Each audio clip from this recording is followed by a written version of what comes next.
Nito ang eksena buong araw before Sotsuwen Shiki ni Kuya Fuego. So, before anything else, welcome nga pala sa aking video diaries.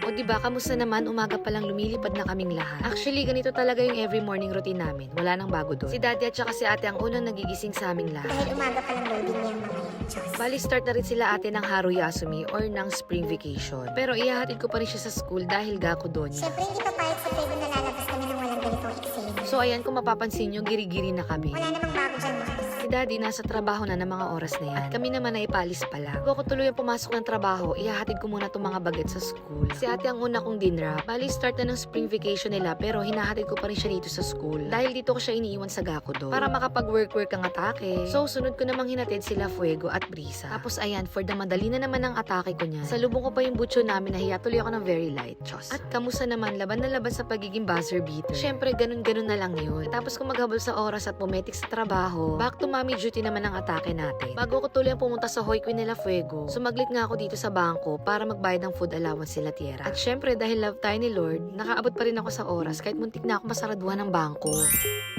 Pagkatapos niyan, diretso na ako ng Hoikwe. Sa totoo lang, yung Sotsuwen Shiki nila Kuya Fuego, hindi kagaya ng Sotsuwen Shiki nila ate before. So parang 30 to 45 minutes lang yung tinagal. Mga baby pa rin kasi sila. Bali dito kasi sa Hoikwe nila Kuya Fuego, hanggang 3 years old lang. Kumbaga dito yung nursery school, tapos sa susunod na Hoikwe, doon naman yung prep. Pero good thing, magkasama pa rin sila ni Brisa sa lilipatan na school. At mas malapit sa bahay namin. At alam niyo ba mga Mars, iba ang pasabog ng ceremony dito sa Japan. Talagang damang-dama mo bawat detalye. Kaya hindi pwedeng hindi ka talaga maiiyak. Kahit ako na nanay, feel ko yung nararamdaman ng mga teachers. Siyempre sa araw-araw ba naman, sila yung tutok sa buong araw habang nasa trabaho ka. Tapos ngayon yung inaalagaan nila, hindi na nila makakasama. Share ko lang, alam nyo ba yung teacher ni Fuego? Meron din binigay na present at letter. Tapos binigay niya yung line niya. Kahit wala na sila Fuego dun sa Hoikwen na yun, i-update pa rin daw siya sa mga ganap ni Fuego. Diba ang sarap lang sa pakiramdam bilang nanay? Dahil hindi lang sila basta teacher. Kaya sobrang nagpapasalamat ako sa itaas. Dahil hindi niya lang ako sa mga material na ibibless. Lahat, ultimo mga taong nakapaligid sa amin. Talagang wala akong masabi. Kahit hindi ganun kadali sa araw-araw. Pero magaan pa rin ang lahat. At sa bawat detalye ng mga nangyayari sa amin, napaka-meaningful.